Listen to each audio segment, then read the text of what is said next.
Bonjour à tous, nous sommes à Condat-sur-Vézère, en Dordogne, en plein cœur du Périgord noir. Et c'est ici qu'un projet novateur vient de s'implanter, une centrale solaire thermique de plus de 4000 m². Alors de par sa taille, c'est déjà une première en France, mais la nouveauté mondiale réside dans le fait que cette centrale est construite sur tracker, c'est-à-dire que des capteurs permettent de suivre le mouvement du soleil toute la journée pour produire plus de chaleur. Un projet spectaculaire de Condat, juste de l'autre côté de la Vézère. Et grâce à ce projet, elle cherche à réduire son impact environnemental. Je vous propose de revenir sur un an de chantier. Et pour comprendre qu'ont été réalisés les premiers essais. Alors bonjour Pierre Delmas, vous êtes directeur technique et cofondateur de Newit, la société qui réalise la centrale thermique de Condat. Est-ce que vous pouvez nous expliquer un petit peu où on se trouve exactement ? Alors, nous nous situons à Martillac, à côté de Bordeaux, sur notre banc de test qui nous sert à mettre... La thermique de Condat, on a déjà entendu parler de panneaux solaires photovoltaïques sur tracker. Pourquoi est-ce que c'est une véritable innovation quand c'est du thermique ? Alors, ce qu'il faut comprendre, c'est que les capteurs solaires thermiques sont de manière générale plus grands, plus lourds, aussi plus rigides que les capteurs photovoltaïques et bien entendu sont raccordés par des tuyauteries. Et c'est ça qui fait toute la difficulté et toute la spécificité de l'intégration des en bout de rangée et donc la mise en œuvre de flexibles conçus et dimensionnés fluides. Et alors ce tracking, le fait de suivre le soleil, qu'est-ce que ça apporte in fine sur la production d'énergie ? Alors la mise en œuvre de capteurs solaires thermiques sur tracker va permettre une augmentation de production de 15 à 30% de chaleur sur une année. Et donc cette mise en œuvre sur tracker va également permettre de réduire, voire de stopper la production de la centrale pour les moments par exemple où un client industriel va avoir un arrêt de demande intempestif, par exemple une casse machine. Et donc ce système va nous permettre vraiment d'éviter la surchauffe en limitant l'apport solaire.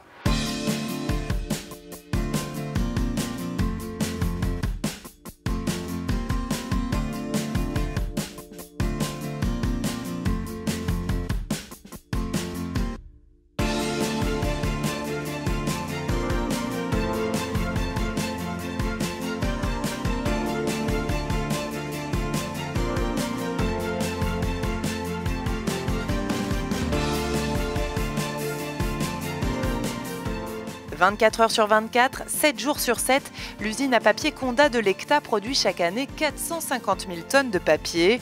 Au niveau français, cela en fait le premier site de production de papier couché, un produit haut de gamme destiné aux revues et magazines. Et pour cela, les consommations d'énergie sont colossales. Rien que pour le gaz, cette usine consomme 540 000 MWh par an dans des chaudières à gaz chargées de fabriquer la vapeur servant au séchage du papier.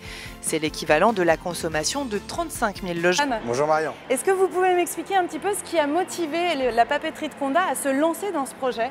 Donc effectivement, une entreprise papetière, c'est une entreprise énergivore. Oui. Et le côté écologique de ce projet, qui permet en fait de réduire, alors de réduire le CO2, on a poussé ce projet pour effectivement l'entreprise de Condat. Vous avez trouvé un écho favorable aussi au niveau des collectivités locales, de vos salariés aussi ? Bien sûr, c'est quelque chose en fait qui fait transformer le site, qui apporte un changement. Les entreprises qui ne changent pas, en fait, c'est des entreprises mortes. Et là, en fait, on va dans le positif, on va dans l'effet de réduction d'énergie et réduction du CO2. Alors quand on voit cette centrale solaire sur tracking, c'est donc une innovation vraiment européenne, mondiale même. C'est intéressant de voir l'alliance entre cette innovation et une industrie plutôt traditionnelle qui est celle de la papeterie. Oui, c'est le challenge, c'est exactement ça, c'est le challenge et c'est ce qui est en plus intéressant parce que c'est vraiment un côté innovant et nouveau sur le marché. L'installation de la centrale s'est déroulée sur un an. Au total, plus de 260 capteurs sont déployés. Le terrain qui servait il y a plus de 20 ans de zone de stockage de boue papetière a dû être réhabilité. Voici les grandes étapes du chantier.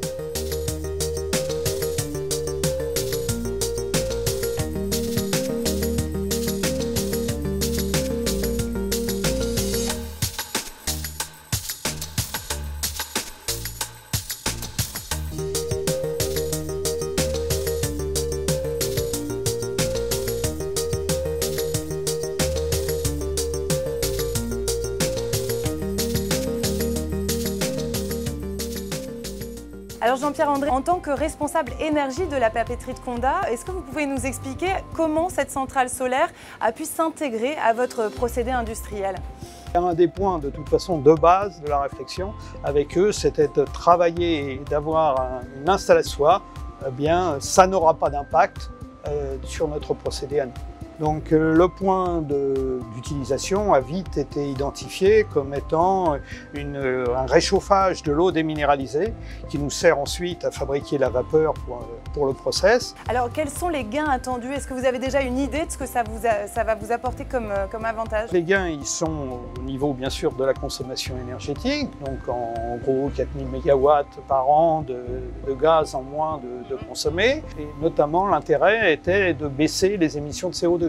Le CO2. Centrale solaire de Condat, je suis avec Hugues de Fréville, vous êtes président et cofondateur de Newit.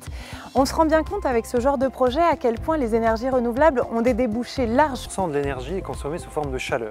Et aujourd'hui, cette chaleur, elle est produite à 90% par des énergies fossiles. Donc aujourd'hui, l'énergie thermique renouvelable est le premier pilier de la transition énergétique. Alors quel est le modèle économique ici? Comment ça s'est passé avec la papeterie de Condat? Alors sur ce projet-là, nous avons porté 100% d'investissement. Donc Newit a investi dans la centrale et nous vendons la chaleur que nous produisons au site industriel pendant une durée de 20 ans.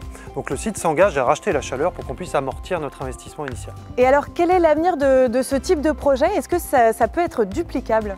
Tout à fait, nous développons ce type de projet principalement sur deux secteurs différents, les réseaux de chaleur urbains pour chauffer les villes, ou bien pour les procédés industriels, donc pour des sites industriels, que ce soit dans les secteurs de l'agroalimentaire, de la papeterie ou de la chimie, donc pour des grands consommateurs de chaleur. Et alors, est-ce que ce projet aurait pu voir le jour sans le soutien de l'ADEME? Non, clairement, aujourd'hui, pour ce projet-là, on a besoin de l'aide de l'ADEME pour pouvoir faire de l'énergie compétitive pour nos clients, donc cette aide financière qui nous aide à l'investissement. En plus de ça, l'ADEME nous a aidés depuis la création de la société, surtout nos programmes de R&D qui nous ont permis de nos clients. Vous le voyez d'abord de par sa taille, mais aussi car elle a su s'allier parfaitement à un processus industriel. Les gains environnementaux s'annoncent significatifs, plus de 20 000 tonnes de CO2 évitées sur 20 ans. Côté économique, la chaleur solaire est d'ores et déjà compétitive par rapport à deux. Quant à la société Newit, elle devrait créer plus de 20 emplois dans les 3 à 5 prochaines années. Alors vous le voyez, avec ce type de projet, tout le monde a y gagné.